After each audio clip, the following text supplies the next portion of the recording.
हम लोग को देखने को मिला था 1 फ़रवरी को, वो बजट था।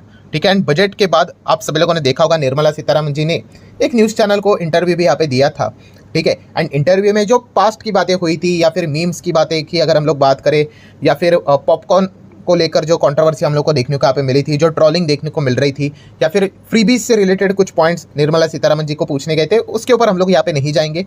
ठीक है, हम यहाँ पे एक इंपॉर्टेंट मुद्दे की यहाँ पे बात करेंगे जो कि भविष्य में सरकार इसके ऊपर भी प्लान करते हुए देखने को मिल रही है, एंड उसी का इम्पैक्ट मार्केट के ऊपर आएगा, कौन कौन से सेक्टर के ऊपर आएगा या फिर आ सकता है, उसी से रिलेटेड बातें मैं आप लोगों के सामने रखने वाला हूं। सो डेफिनेटली आप भी चाहो तो इन पॉइंट्स को क्या कर सकते हो, स्टडी करके चल सकते हो।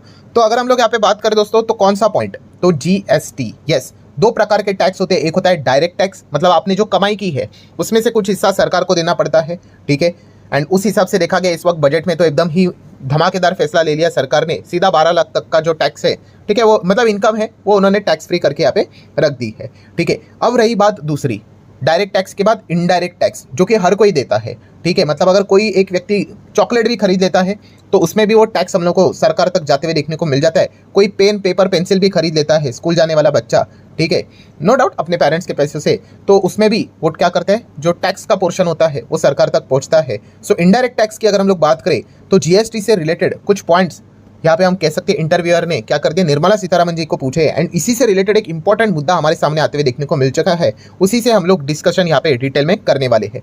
सो अगर हम लोग बात करें, आप सभी लोगों को पता है कि जीएसटी के टोटल कितने रेट्स हैं। ठीक है, कुछ लोग 4 बोलते हैं, कुछ लोग 5 बोलते हैं। ठीक है, ये कंट्रोवर्सी इसलिए होती है क्योंकि भाई कोई 0% को काउंट नहीं करता, कोई करता है। ठीक है, जैसे भी चाहे मेजर मुद्दा हटना नहीं चाहिए, एक 0% भी होता है। ठीक है, मतलब एग्जेम्प्ट कोई टैक्स नहीं लगेगा, एक 5 होता है, एक 12 होता है, एक 18 होता है, एंड एक होता है 28। सो कुल मिला के हम ऐसा कह सकते हैं कि चलो 4 रेट्स होते हैं। ठीक है, एग्जाम्पशन वालों को हम लोग नहीं पकड़ेंगे, 0 को नहीं, बट कितने हैं, 4 रेट्स हम लोग को ये 1 2 3 4 देखने को यहाँ पे मिल रहे हैं। एंड इसी से रिलेटेड एक इंपॉर्टेंट पॉइंट हम लोग को इंटरव्यू में भी देखने को मिल चुका है, एंड वो कौन सा है दोस्तों, रेट रैशनलाइजेशन से रिलेटेड। यस, आप देख सकते हो जीएसटी रेट रैशनलाइजेशन। ठीक है, इसका प्रपोजल हम लोग को कई समय से देखने को मिल रहा है। मतलब क्या है, बहुत आसान भाषा में कहना चाहूंगा दोस्तों कि इतने सारे जीएसटी के रेट्स देखने को मिल रहे हैं।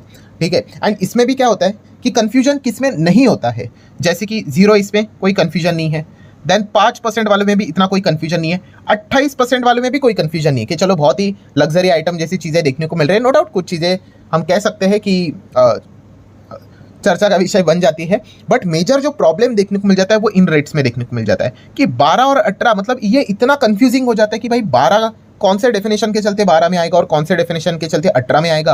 काफ़ी ज़्यादा तू में होती है, और सबसे ज़्यादा जब भी जीएसटी काउंसिल की मीटिंग होती है इसी रेट्स से रिलेटेड हम लोग को खबरें देखने को मिल जाती है। कोई आइटम 18 से 12 में चला जाता है, कोई 12 से 18 में चला जाता है। ठीक है, यही सबसे बड़ा मुद्दे की बात होती है, एंड इसी पॉइंट को लेकर रेट रैशनलाइजेशन की बात यहाँ पे हुई थी। अभी रेट रैशनलाइजेशन की अगर हम लोग बात करें तो उसमें भी हम कह सकते हैं दोस्तों 3 बातें बोली जा रही है। ठीक है, मैं अगेन कह रहा हूँ दोस्तों, ये चीज़ें मतलब निर्मला सीतारमण जी ने खुद ऑफिशियली तो नहीं बोली है, इंटरव्यूअर ने वैसा पूछने की तो कोशिश तो की, बट उन्होंने बोला कि नहीं, इसके ऊपर हम लोग वर्क कर रहे हैं। मतलब क्या है कि अभी रेट रैशनलाइजेशन मतलब जितना हो सके कम रेट्स को यहाँ पे रखेंगे। मतलब ये कितने हैं, कुल मिला के 4 रेट्स देखने को यहाँ पे मिल रहे हैं ना, तो कोशिश यहाँ पे की जाएगी। देखिए टोटल कितने, 3 ऑप्शन बताए जा रहे हैं। आइदर क्या किया जाएगा, 12 वाला रेट को हटाया जाएगा। ठीक है, तो फिर कितना रहेगा, सिर्फ 3 रेट, कैसे, 5, 18 और 28, ये एक ऑप्शन है।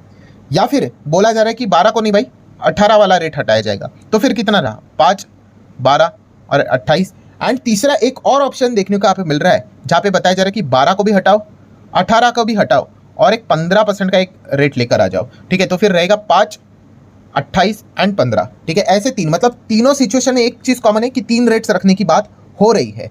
ठीक है, बट ये 3 अलग अलग विकल्प हम लोग को देखने को यहाँ पे मिल रहे हैं। हालांकि मैं अगेन कह रहा हूँ, निर्मला सीतारमण जी को ये पूछा गया कि क्या आप 3 रेट रखने वाले हो, तो उन्होंने बोला ना तो 3, ना तो 2, ना तो 1। ठीक है, जो कुछ भी होगा वो बातचीत यहाँ पे चल रही है, जैसे आउटकम आएगा हम लोग आपको बता देंगे। तो आप देख सकते हो, जो लास्ट टाइम भी हम देख सकते हैं रेट रैशनलाइजेशन की बात करें, क्या प्रपोजल था, देख सकते हो, has been discuss to merge the 12% and 18% slabs to create a new 15% slab. ठीक है, एंड इसी चीज़ के चलते बोला जा रहा है कि शायद से अभी 3 ही स्लैब स्ट्रक्चर हम लोग को देखने को यहाँ पे मिलेंगे। ऐसे बहुत सारे पॉइंट्स देखने को यहाँ पे मिल रहे हैं, एंड डेफिनेटली हम यहाँ पे कह सकते हैं दोस्तों, इस चीज़ का इम्पैक्ट नो डाउट हमारे मार्केट के ऊपर, एंड मार्केट के ऊपर मतलब क्या, जो बिजनेसेस रहेंगे उसके ऊपर हम लोग को डेफिनेटली देखने को यहाँ पे मिल जाएंगे। मतलब कैसा है, बहुत ही सिंपल सा गणित है।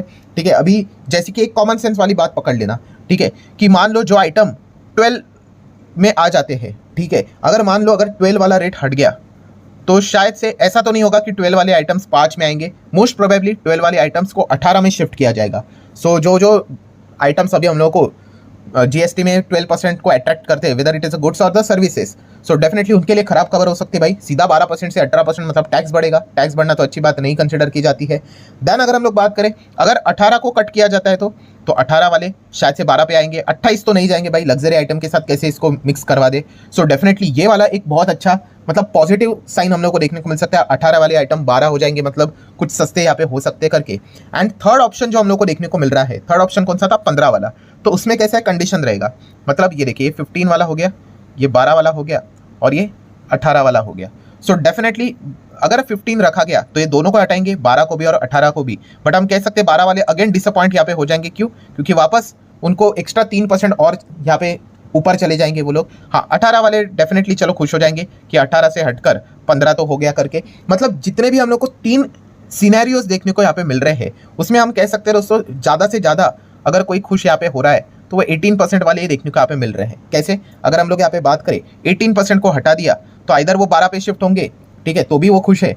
एंड उसी के साथ साथ अगर नहीं तो 15 पे भी शिफ्ट किया है तो भी वो खुश है, ठीक है। बट 12 की अगर हम लोग बात करें, हर वक्त 12 बजते हुए देखने को मिल रहे हैं। अगर 12 हटा, इधर वो डायरेक्ट 18 पे चले जाएंगे या फिर 15 पे चले जाएंगे। तो दोनों तरफ से उनके लिए एक नेगेटिव पॉइंट हम लोग को इस प्रपोजल्स के चलते देखने को यहाँ पे मिल रहा है। अभी तक कोई ऑफिशियल स्टेटमेंट तो सामने नहीं आया है, बट ये पॉइंट हम लोग को देखने को यहाँ पे मिल रहा है। तो नो डाउट